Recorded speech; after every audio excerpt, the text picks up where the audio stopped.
Good afternoon, Minnesota Real Estate Journal fans. You're looking live at the Minnesota Real Estate Journal Impact of COVID-19 on Affordable Housing webinar. We're thrilled to see so many people here today.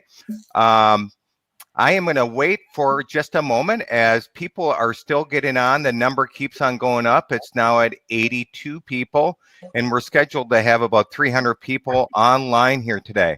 So let's get the program going here. So before we do get the program going, I do have to make a couple quick announcements. Today's webinar is approved by the state of Minnesota for 1 hour of real estate continuing education credits. And in order to get those credits, you're going to need to do a couple things. Number one, you're going to be time stamping yourself in today, and then also time stamping yourself out. And we're going to have 2 questions during the webinar today. And those questions can be answered in the chat section. And as a backup to time stamping yourself, if you want to take a quick moment to actually type your name in the right-hand part of the chat so that we know that you're there. So just quickly type your comment, your name, and if you happen to know your real estate license number, that's great. So, all right, so here we go. Thank you to SIOR for also being a part of this webinar with us. And just a couple other quick announcements on Real Estate Continuing Ed. If you do have any other questions after the event, and if you're having any issues with your continuing education credits today, please reach out to Katie Binninger, and her email and phone number is listed on this page as well too. All right, and then one other final issue before we get the program off and running. Any connection issues.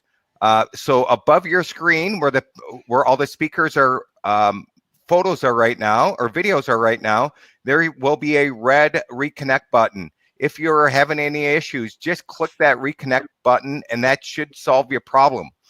And if you're still having problems, what I would recommend is copy and paste in that link over into Google Chrome and restart it into Google Chrome.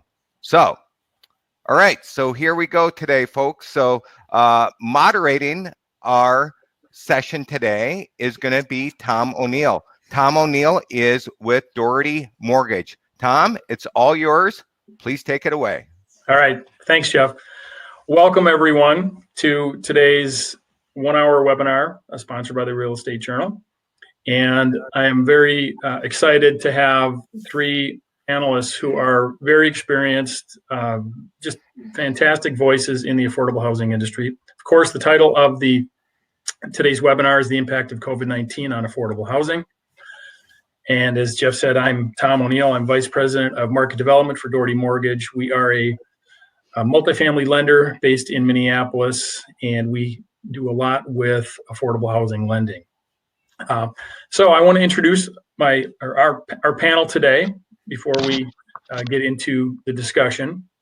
And I want to start with Alan Arthur. Alan is President and CEO of Aon. He has, according to his website, close to 50 years of industry experience, which just blows my mind. I can't believe how time has flown by. And Alan is a beacon in our industry and a clear and compelling leader on housing as well as justice and equity issues. I learned prior to the call today that he wears a tie only when he visits the House of Commons in England. So you will not see Alan wearing a tie anytime soon. The second panelist is Deidre Schmidt, President and CEO of Common Bond Communities. She's responsible for maintaining Common Bond's programmatic, administrative, and financial health. She has a wide range of experiences that you can read about on her website. But I know her as a very strong and articulate voice for supportive housing in particular and affordable housing in general. So we're super excited to have Deidre. Welcome, Deidre. And then last but not least, we have Chris Sherman, Senior Vice President of Operations and Capital Markets for Sherman & Associates. I've known Chris probably about 11 years and watched him evolve through his organization by taking on duties in operations, asset management, and project management. And now he's a very strong leader for just developing a variety of projects for Sherman, for his company, but also especially in affordable housing. And I've been on panels with Chris. I've seen him speak many times. He is a fantastic voice for affordable housing, kind of the new generation I see, and he gets it, as I say, on the issue of affordable housing. So welcome, Chris. Great to have you here. What I'd like to do is just do a quick introduction, just lay out some issues that I understand and that a lot of us understand about the affordable housing market right now in the Twin Cities and maybe a little bit in Minnesota as well, but just provide a backdrop before we get into the discussion with our panel members. And so where we are right now in the 7-county Twin Cities metro area, we made a lot of progress last decade with new affordable production. We went from under 300 units produced in 2010 from our accounting to more than 2,300 units last year. So over the decade, about 11,000 units were built, which was great. However, according to the Met Council and demographic analysis, we should have built about 42,000 affordable units last decade. So we fell behind last decade by about 31,000 housing units. So that's the backdrop that we have going into this decade. We're already behind. In this decade, according to Met Council, we should be building probably about 38,000 more affordable units just to keep up with household growth in moderate and low-income households. So this decade, if we want to try to catch up just with household growth, we should be building about 70,000 housing units. That's about 7,000 per year just to try to keep up with growing demand. And so we're falling behind each year. If we only did 2,500 units, or if we're going to do about 2,500 units this year, you can see that we're maybe 1/3 of the way there in production each year. Just some other issues before we get into the discussion. There's the ongoing problem of cost-burdened renter households. According to the Minnesota Housing Partnership, there are about 134,000 renter households across Minnesota right now that are severely cost-burdened, meaning they pay at least 50% of their income for rent each month. And that's 134,000 across the state. So that problem is there already, and we're not building our way out of that one either. Then there's been intense pressure on NOAH housing, the naturally occurring affordable housing supply, the 60s, 70s, and 80s B and C class buildings.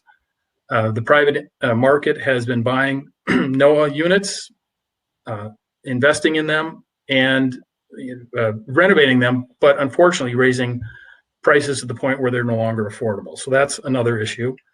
There's the stubborn challenge of homelessness, which Deidre was talking about with the group before our call. It existed long before the COVID-19 crisis, and it's gotten more attention now because of the crisis, and it's being recognized as a public health measure. And state and federal response has included a lot of attention to emergency shelter, but now it's time to turn attention to supportive and permanent housing funding and to expand the housing stock. And one last issue, that the demand to construct and or the interest to build new affordable housing is far outstripping available funding. The May 14th intent to apply deadline with Minnesota Housing drew more than 100 project proposals, totaling 6,600 units and $1.5 billion in total development cost. And that's 3 times the development activity that occurred in the previous funding cycle. So while there's great interest in providing more affordable housing, the funding just isn't there to do it. And now we have this ominous coronavirus problem that is affecting all aspects of our industry. So that's kind of the backdrop for our discussion today. And what I'd like to do is, first of all, just kick it off with some broader questions for all panel members. Just ask each one of you to address these issues, listen to you finally after listening to me for a few minutes. And then we'll go through some tailored questions afterwards, and I'll keep my eye on the chat box as well to see if some good questions come up from the 200 or 300 people who are watching this.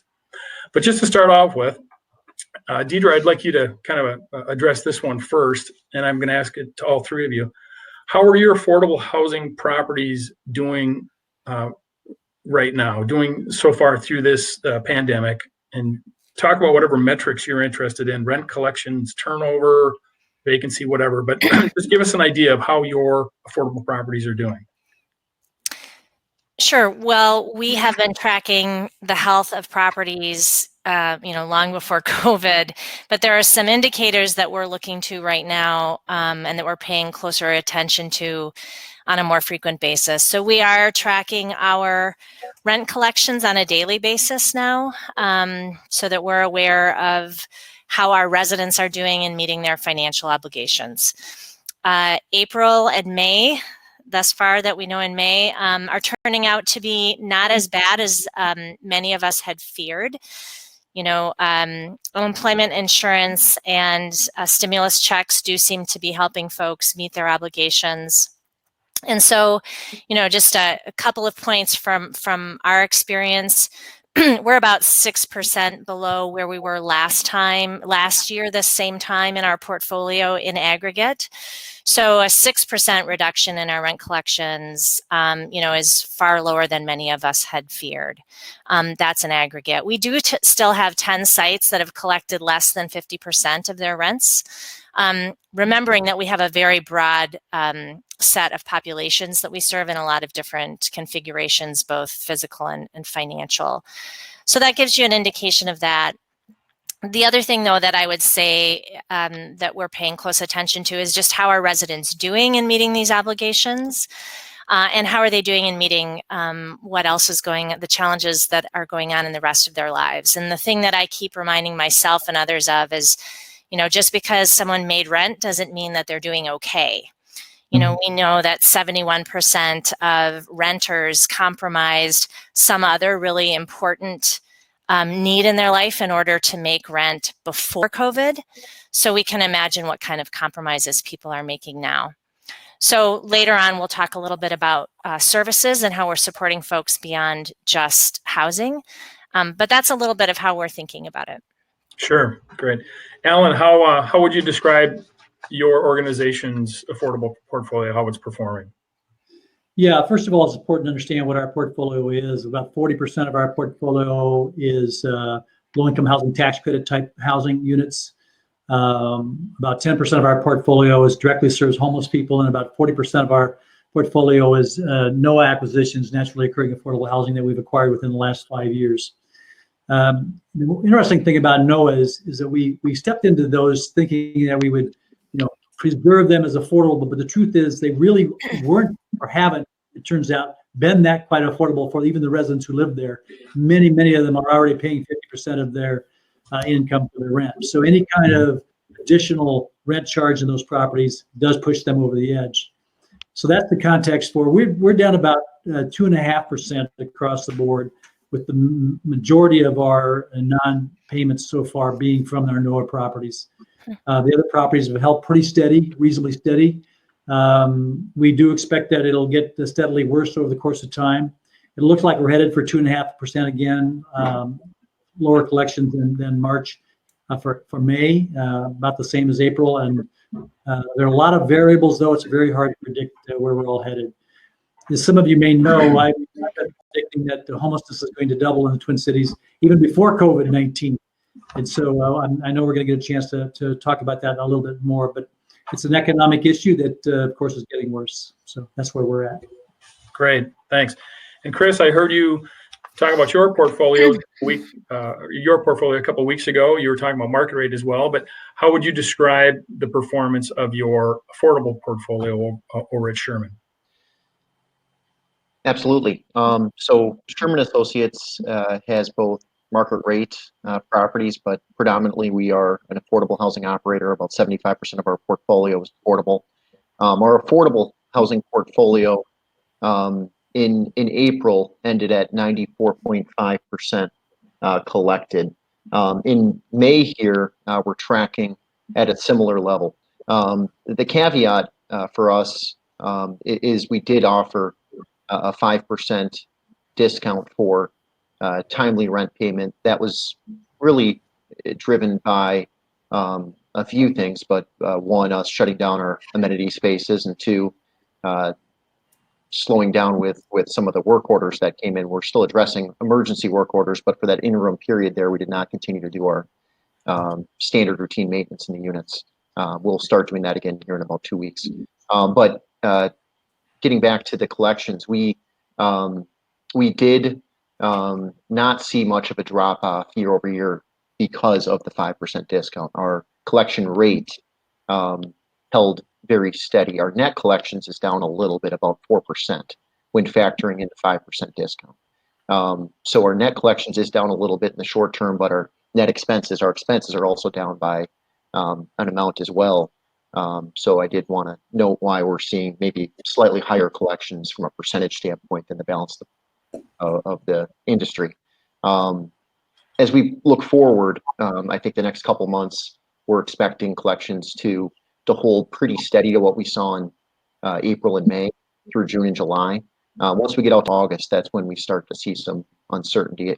Some of the other metrics we look at are turnover rates. Turnover rate's been one that we've seen certainly an increase here the last 45 days with fewer households wanting to move. We've seen about a 25% increase in retention, thus a decrease in turnover. And certainly, if you look at leasing, and I'll stop talking here in a second. Leasing has slowed a little bit as a result of this. More people are staying in place, and fewer people are moving during this period. So our turnover expenses have gone down a bit. Our retention's gone up about 25%. That I think will be something we'll see through the end of 2021, higher retention rates during this period. But as we look out to 2022 and beyond, I think that's when people will start to move at more normal rates again. Yeah, I heard on a previous panel discussion that households are very incentivized to stay put because it's for the best, for the health and safety of their family. And kind of related to that, kind of the next question I wanted to ask Deidre. You talked about affordable housing in the context of COVID-19 as being really a healthcare a healthcare tool, I guess. I can't remember the exact word, but could you just address that? How do you view housing or affordable housing in the context of this pandemic? Sure. I mean, this has really made clear, I think, to everyone something that I've always believed, and those of us that do this for a living definitely can appreciate, and that's that housing is healthcare, right? So it's stable, affordable housing improves the health of the folks who live in it. Multi-generationally, it has positive impacts on folks who have had access to it. So if you had access to stable, quality, affordable housing as a child, you have better outcomes later in life. Mm-hmm. And then furthermore, as I said in our previous conversation, you know, a stable home is a public health measure now. And this is why you're seeing such a focus on housing folks who are experiencing homelessness, because the vulnerability that those folks have for their own selves is acute, and their likelihood of exacerbating the public health threat is increased. And so, you know, we can all appreciate now as we go home and we're told to stay at home for the safety of our families and those of the public, you have to have that roof to do that under. Yeah. Alan, has your view changed on affordable housing as a result of the pandemic? No, I think, as Deidre says, anybody who's worked in this arena understands how important home is to our lives. And truthfully, any of us who pause for a brief second to think about that, and after air, water, and food, home is right up there. Yep. You know, with health, education. So somebody said the other day, without home, there is no homework. And I think those kinds of quips tell us how important home is in all our lives. Sure. Chris, do you have has your perspective changed at all on housing because of this, or would you concur with the other comments, I guess? I concur. My perspective and our company's perspective has not changed. Our mission is building communities, enriching neighborhoods. At the core of that is housing. At the very core of that is providing housing for all. We know, a year ago, 2 years ago, 10 years ago, there's been a huge gap between supply and demand of affordable housing. And it only becomes more urgent for us to really look at the tools available today and over the next year that really can help us close the gap, because the gap's widening as a result of of COVID-19. Mhm. Production is in the short term here certainly going to slow, but there's tools available to us, including low-cost debt and other tools that could become available to us to help offset some of that gap. But we right now for us, it's more important than ever. But housing is essential out there. That's what really drives success for our customers. It's what is really so vital for the neighborhoods that we do work in, the cities we do work in. It's the epicenter of our economy. Sure. Have you thought about what, as you kind of prioritize needs and concerns facing affordable housing right now, what do you think are the most pressing concerns to, keep things in as much of a place of stability as possible? And if you're not ready, I could ask Alan or Deidre as well. But have you thought about kind of hierarchy of what the most pressing concerns are with affordable housing right now? I think the most pressing concern for our customer, the unemployment rate is approaching 20% and projected to go to 25%. And a large majority of that is lower income households. So the most pressing item right now for us and our customers is identifying those income streams as we go out the next several months and through the end of this year. As we look out the next several months, the unemployment boost is there. The stimulus check that came through in late April was timed well. I think we would have seen a bigger drop off in May collections if not for that stimulus check. That is the most pressing immediate item that is so critical to really keeping people feeling comfortable during this period. For us, we're proactively working with households that are experiencing hardship. There's certainly people that have, for various reasons, not received their unemployment boost or their stimulus check. So we're doing deferred payment plans. It's our objective here to really minimize the outcome at the end of this from an eviction standpoint. The last thing we want to do is evict somebody for non-rent. Yep. So Tom, let me jump in. This is Jeff here again. Let me jump in for the first CE question for today's webinar.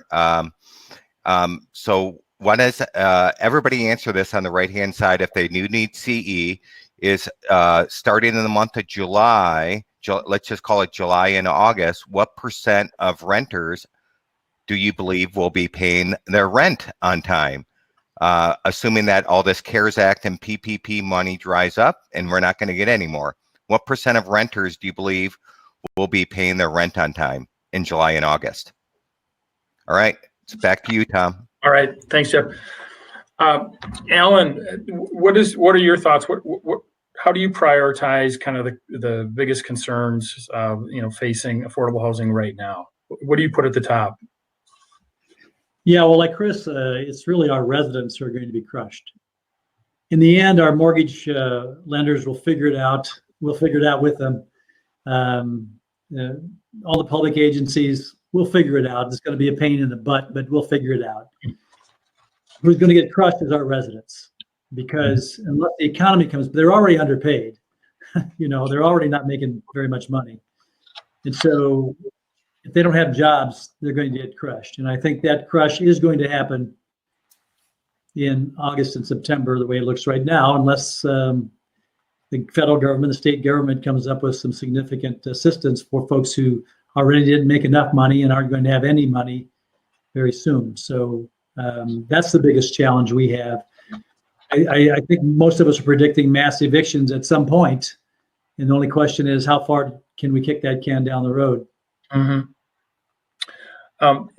Deidre, your organization has you serve a lot of different unique populations, a lot of supportive housing accommodations.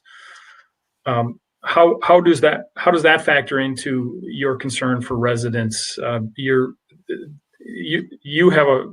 organization has a pretty complex set of properties across different areas as well, urban, rural, suburban. How does this weigh into your concerns, and how do you address just the complexities involved with the populations you serve? Sure. It is true that we serve folks in 3 states, Minnesota, Wisconsin, and Iowa, urban, suburban, rural, just as you said, many different property types and configurations, and many different populations and different population needs. And so, anything we do with and for residents is trying to be responsive to the needs of a particular housing community and even to a particular individual. So while we do have some standardization, it really is about customization or tailoring. And so as we are responding to COVID-19, it is really about listening to residents and what residents need right now. And so I'll give you some examples of things that we're seeing. We're still trying to provide and are providing to some extent the same kinds of services that we did pre-COVID-19. Some of those things are being offered in different ways. Through technology assisting us. But we're also seeing just an incredible uptick in the number of people who are requiring assistance in navigating public benefit systems.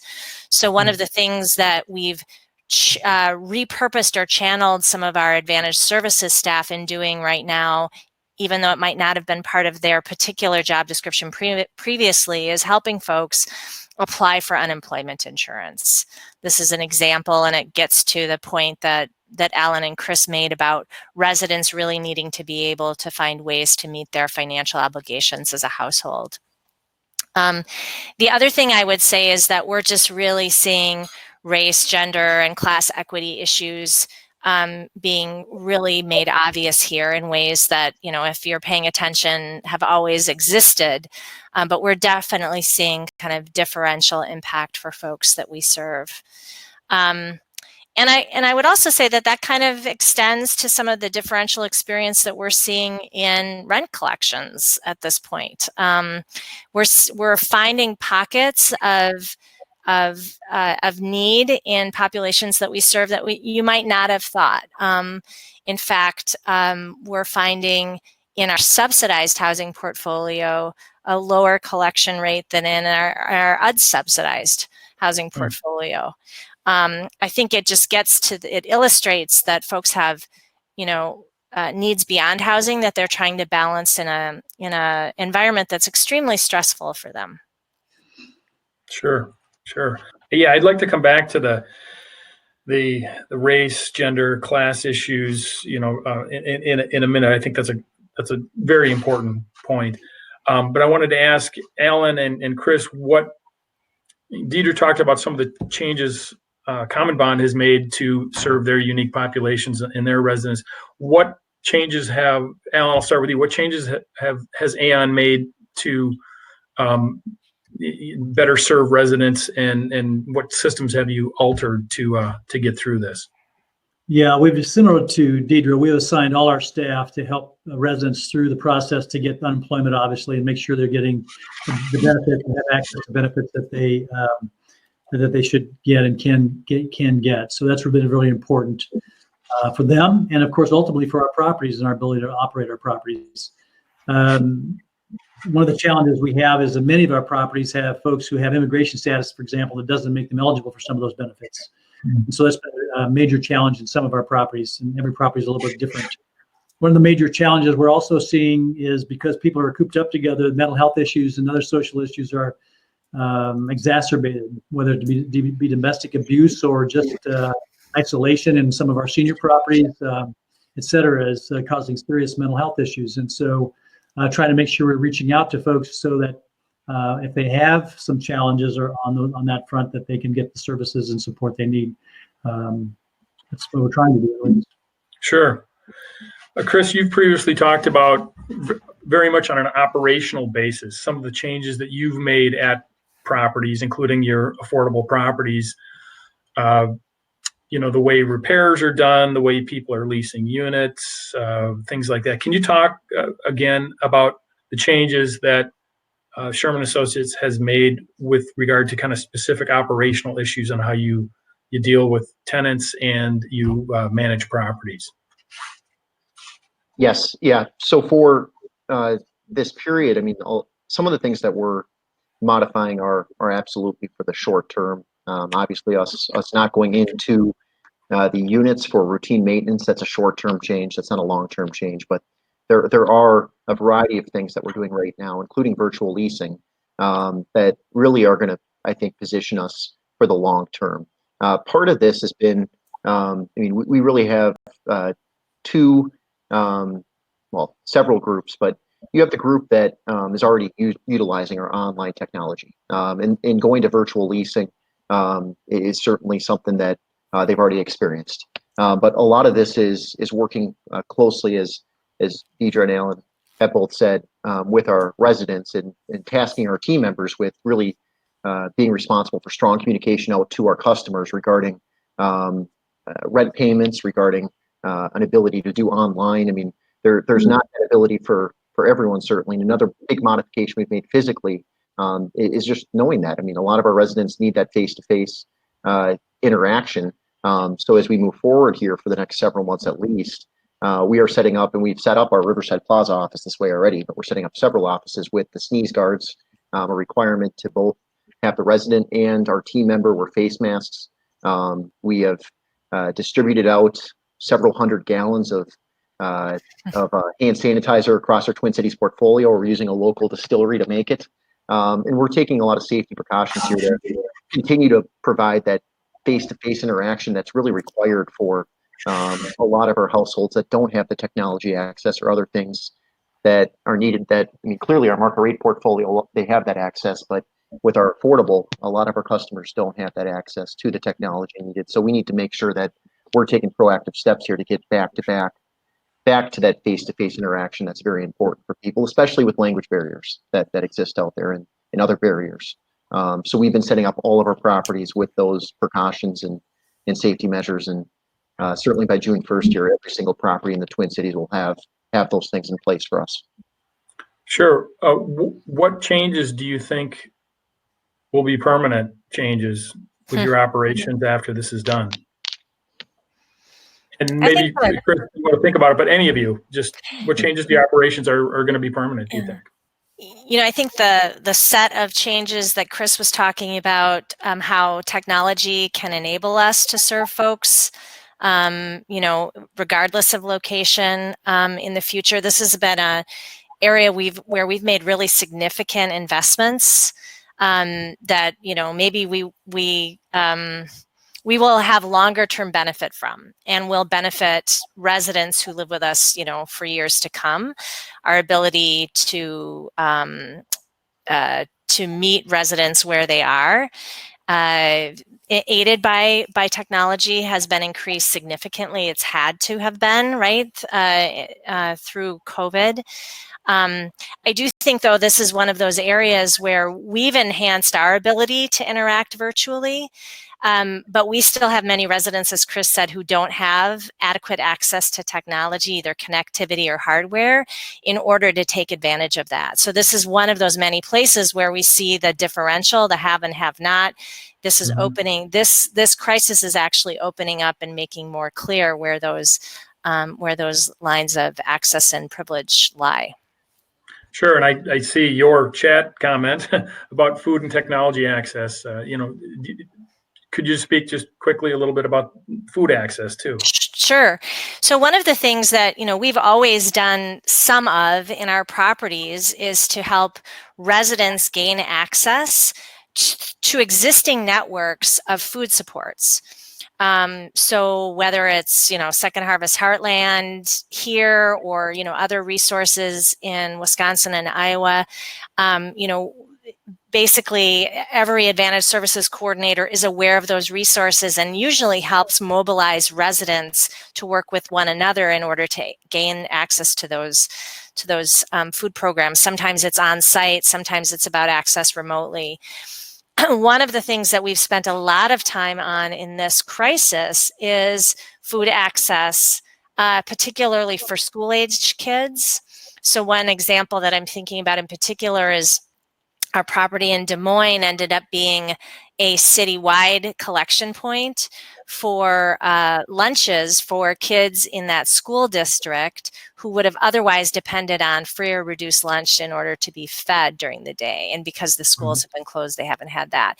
So this is a much deeper investment of staff time and coordination and access to our site, et cetera, that we've taken on at this time that we wouldn't have otherwise, because existing networks for distribution of those food resources would have existed, or the need would have been met in a different way. So this is again a place where we might have done this much work on food access previously, and it's going to be a much larger portion of what we're spending time on. Mm-hmm. And that will change your organization going forward. Then, will you hire staff to deal with? I mean, this won't just go away once things get seemingly kind of back to normal. Will you see your organization evolving to be more connected to these issues going forward, or will you kind of get back to the way you were operating before? Yeah, I do think that I know that we have already made changes that will last for some period of time and may be permanent. We don't aspire to be a food access specialist, right? There are a lot of systems that already exist, but we'll do that as long as we need to. As far as needing additional staff for it, there are services that we would have typically provided that we can't provide at this time. And so as of today, anyway, we're able to repurpose staff. Say, for instance, if you had a youth group coordinator who would typically spend time with, teenagers in an after-school science program, they're not able to meet with that group of teens now. So they may be working on food access instead. And so we have been successful at repurposing our staff time in order to meet the actual needs of residents. And we'll continue to evolve this as the situation evolves. Sure. Alan, do you see any changes to your organization that will be semi-permanent or permanent coming out of this crisis? Yeah, I think we also have seen for several years that the technology was going to change how we did our business, and now we're just being accelerated. I think there's no question that'll continue. I hope we learn some things about being more attentive to our residents on a regular basis as well. I hope we learn that, and hope that's a part of who we are as we grow as an organization and grow as individuals and people doing this work. But I think technology for sure is going to be a change. Matter of fact, I'm glad I don't own a bunch of office buildings right now. Yeah. Yep.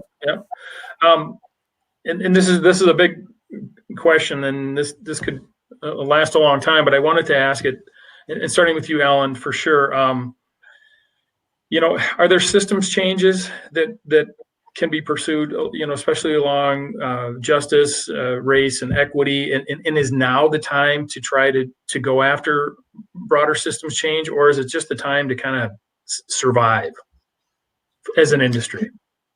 Wide open question. I know it's a big one. Yeah, I think we can do both at the same time. As a matter of fact, I'm hopeful that more people understand the importance of home in the lives of everybody in our community. So I'm hopeful that we'll have more folks from a policy-making level who see the fact that we've basically been cutting Section 8 since the mid-1980s is not good for our country, especially if we insist on incomes for the lowest income people in our community going down by 14% in the last 10 years. So I hope that we can change our minds about what minimum wage should be, because that's the economic issues that our people face are where it's really at. And so, yes, I hope we can do both at the same time. Try to fix some of the current problems, but also get a greater appreciation of what needs to be fixed and changed and improved long term. Sure. Well, I'd like to just kind of switch gears, maybe a little more nuts and bolts about development and some other issues. And Alan, I was just talking with you, or we were just talking. So just to start off with you, are you slowing down development of your new construction projects, and kind of what are the key factors in your decision? Certainly there's a lot out there with funding and construction pricing and all sorts of things. What can you talk to us about your development pace, and are you what are you looking at to make this decision about slowing down or not? Yeah, so it's been typical for the last 5 or 7 years that at any given time we have 10 to 14 projects in our pipeline.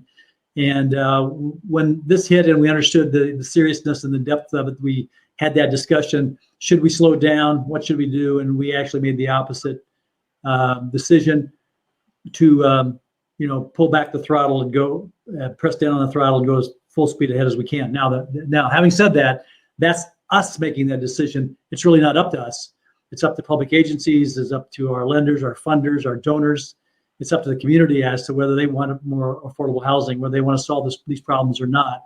And so our challenge and our responsibility really is to articulate the scale of the problem, magnitude of the problem, and what needs to happen to help fix the problem, both in the short term and the long term. And that's community investing in affordable housing.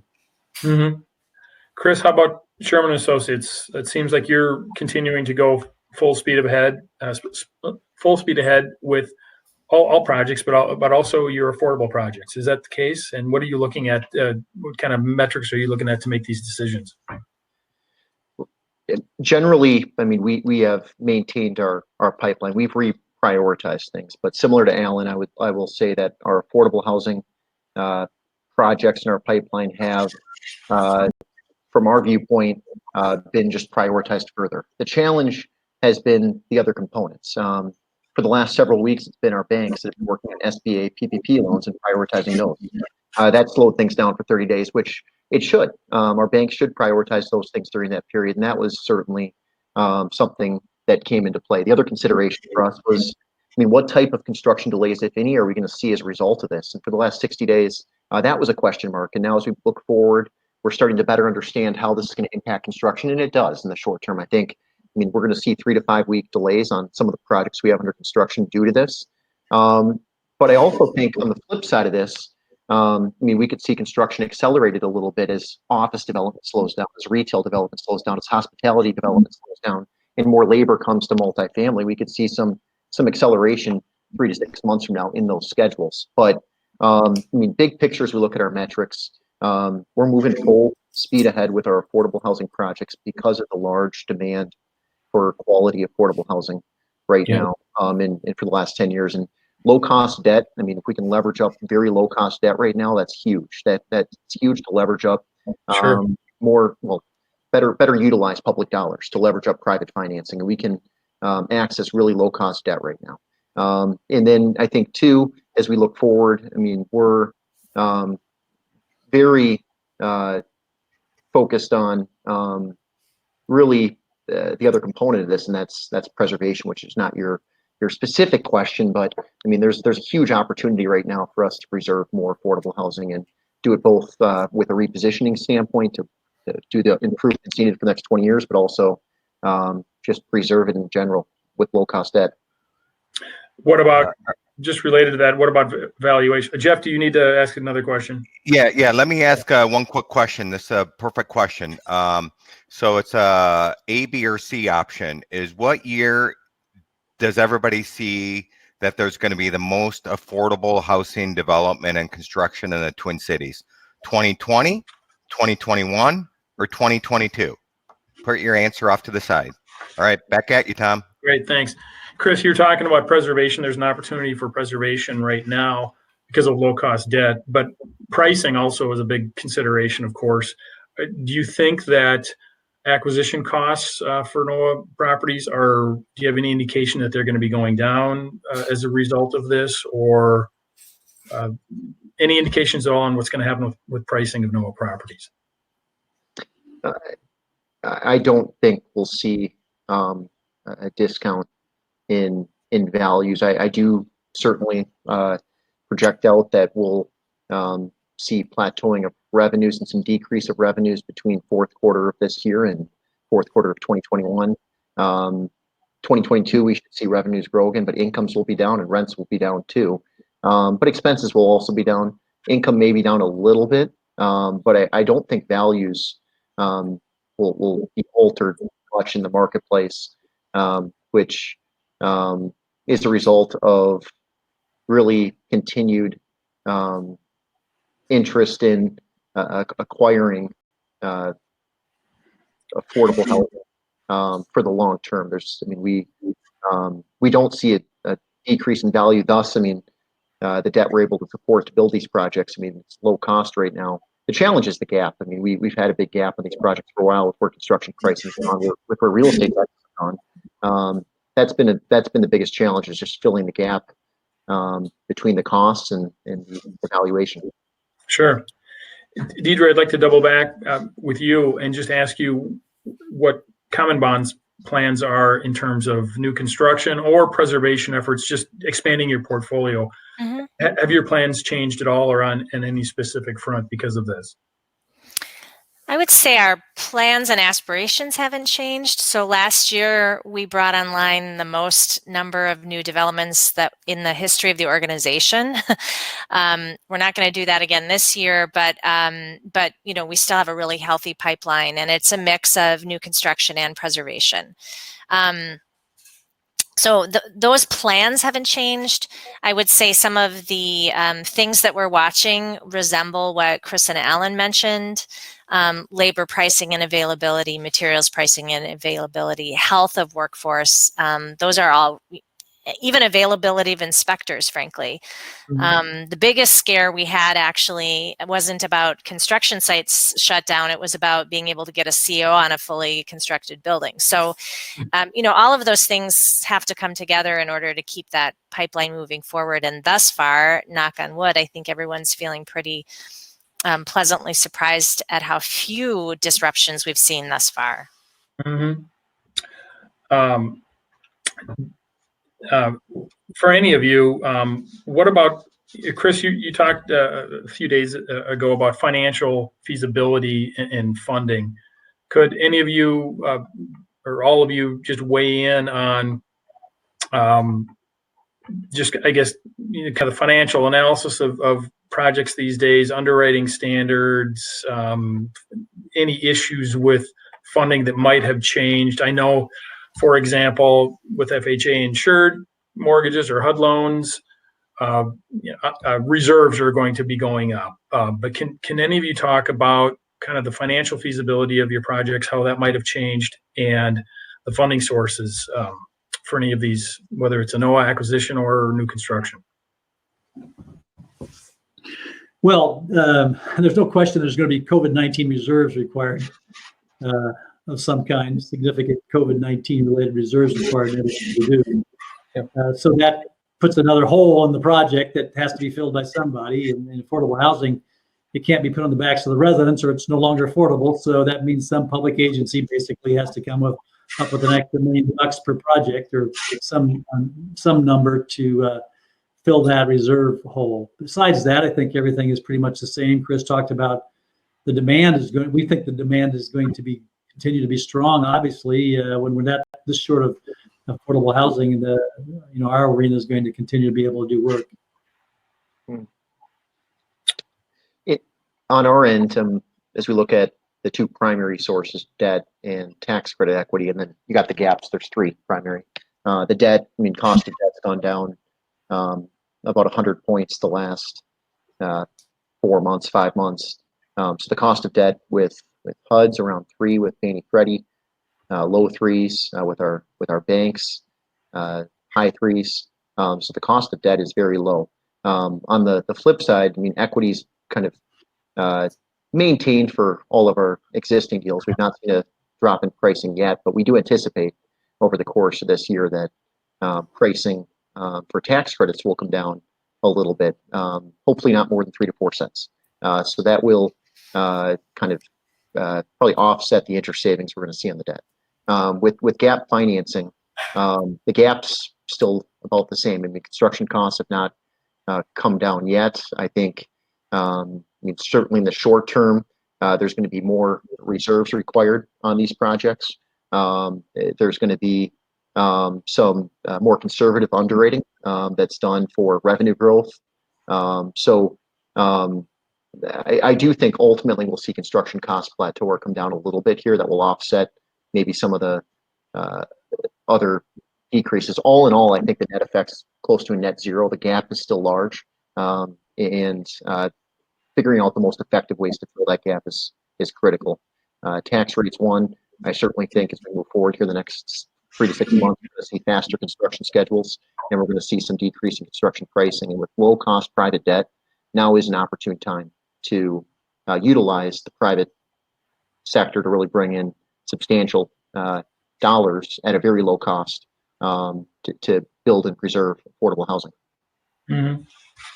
Deidre, do you have any thoughts on this? I won't retread anything that's been said. The only other comment, though, I would make is just on not COVID related necessarily, but I'll be curious to see kind of the interaction of COVID and CRA reform and what that does to the appetite of equity and lending participants in these deals. You know, pre-COVID, I think a lot of folks in our field were really concerned about how much we might see as a dip in interest, the number of participants and the pricing of equity and the availability of debt. And I wonder if a drop-off in other asset classes might actually benefit us on this front, regardless of what happens with CRA. If we might see more activity drawn to the affordable housing sector, it's yet to be seen. Sure.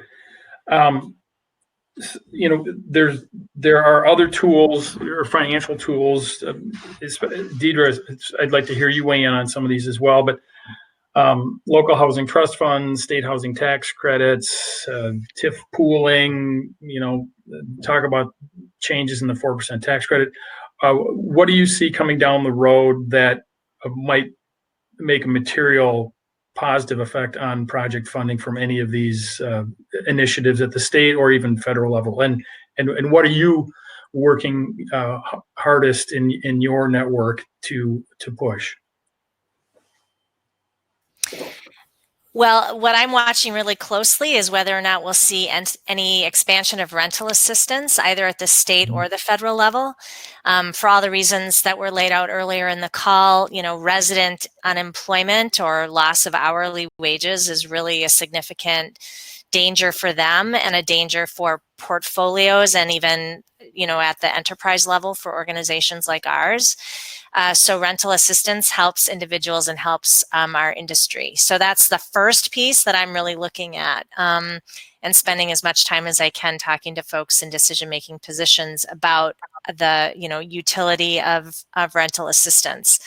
When we talk about what might actually come of this experience that would be of benefit long-term, I think an expansion of rental assistance, you know, a step toward meeting the actual need even pre-COVID would be a really positive piece coming out of this.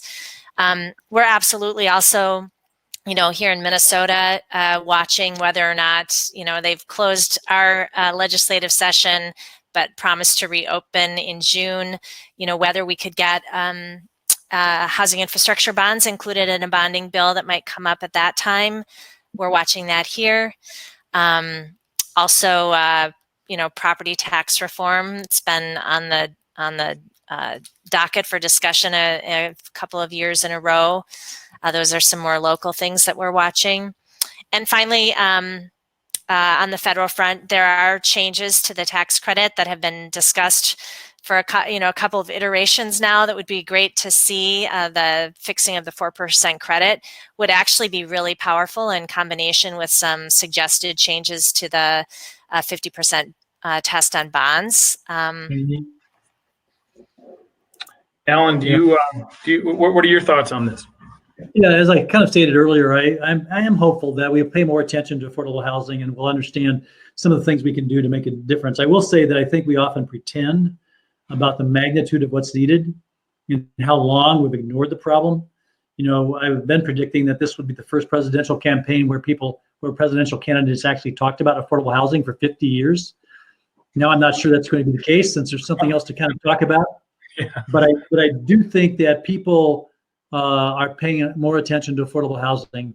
But the magnitude of the problem is great. If you just take the Metropolitan Council's projections for the Twin Cities and the state of Minnesota, or the Twin Cities alone, we need $5 billion to solve this problem. Not tomorrow, but over the course of the next 10 years, we need $5 billion. Not 5 million or 50 million or 500 million. We need 5 billion. That's what the numbers show.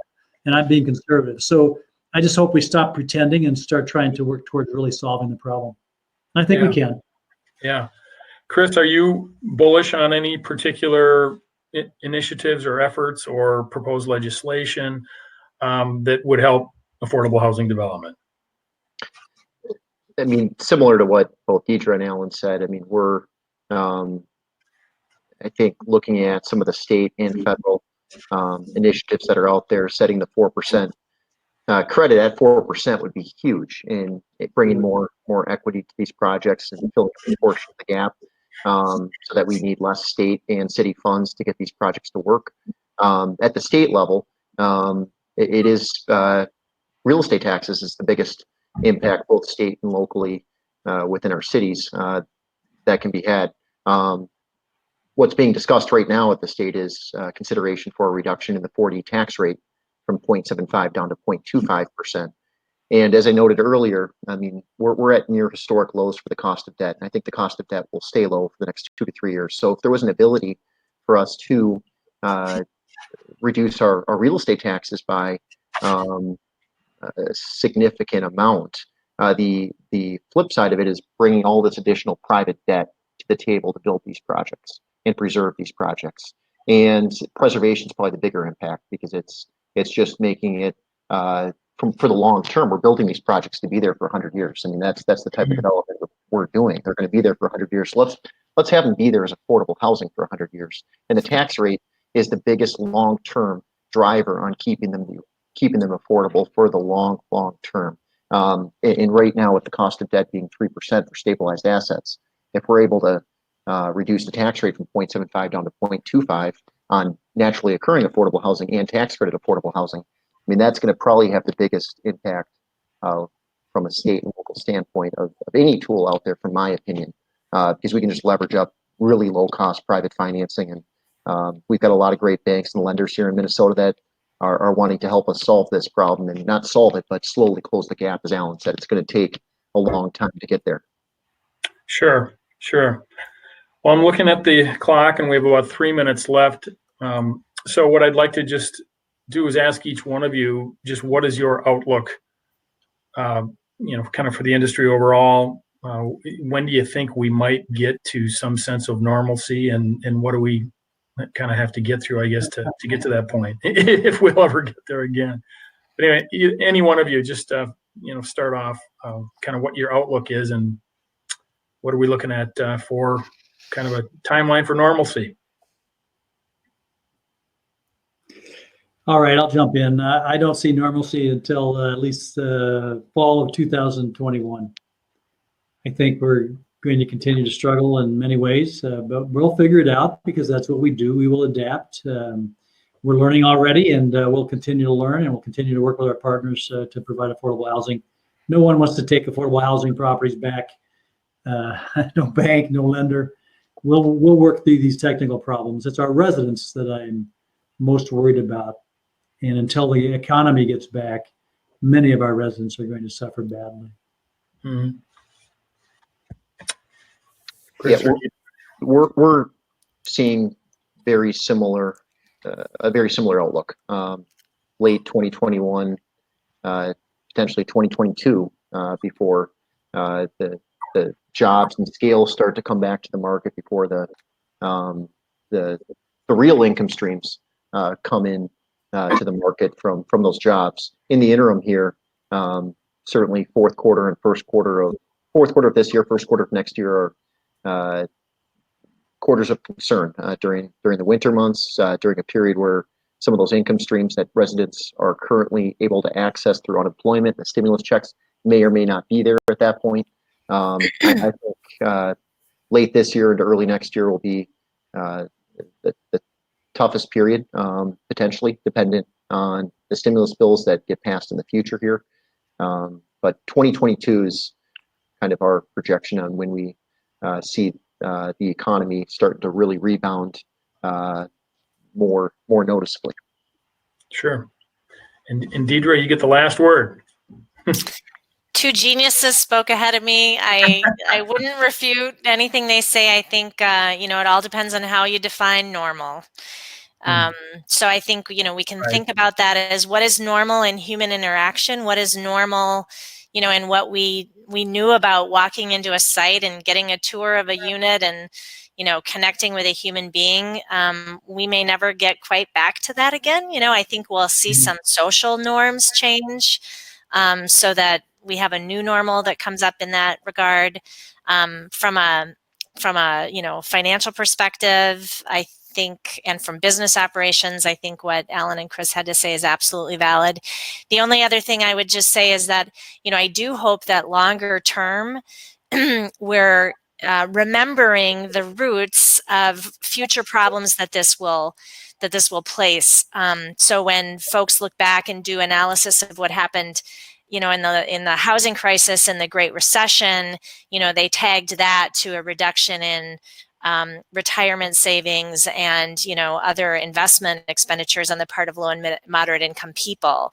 I think we will see longer term, much longer consequences of this that won't return many of the underlying kind of quality of life and financial stability for residents in our properties for a long time to come, actually. Yeah. Well, I think that's a great way to end this hour. I appreciate all of your great comments, your wisdom, your experience. I learned a lot personally, and I think probably everyone who was in on the webinar learned a lot as well. I just want to put in one quick plug for a resource on kind of COVID-19 and housing. Minnesota Housing Partnership, if you go to mhp.online.org/COVID-19-housing, you'll see a lot of information about what is going on legislatively, what resources are there to understand the issues related to it. So just get to the mhponline.org site, and I'm sure you'll be able to find it. So that's all I have for today. Jeff, you probably have some housekeeping. Yep. Just a couple of housekeeping things. Thank you so much to all of you presenters. I just ran through their names with their contact information on the previous slide. So thank you very, very much for being involved with today's webinar. We're hoping very much that we can start getting together sooner versus later. We can't wait to see everybody over at the Golden Valley Country Club or Radisson Blu. So one final thing on the right-hand side is a chat button. Before you log off today, please just type in your name, and it can just be your name on the right-hand side. To watch this webinar or some of our other previous webinars, you can go to rejournals.com/videos. That's our very own YouTube page.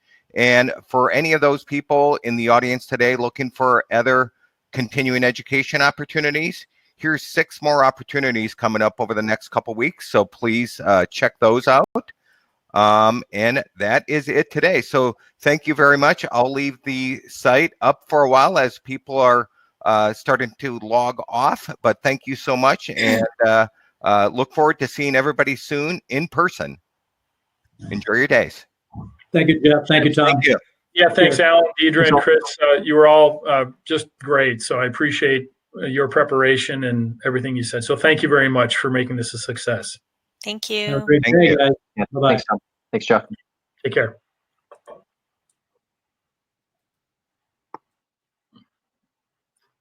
How do I leave the room?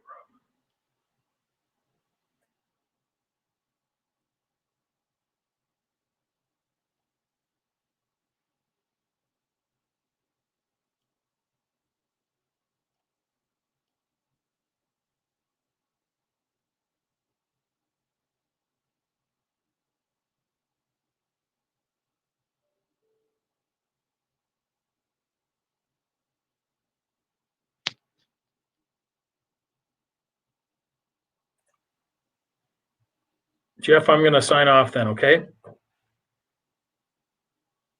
Thank you. Thanks.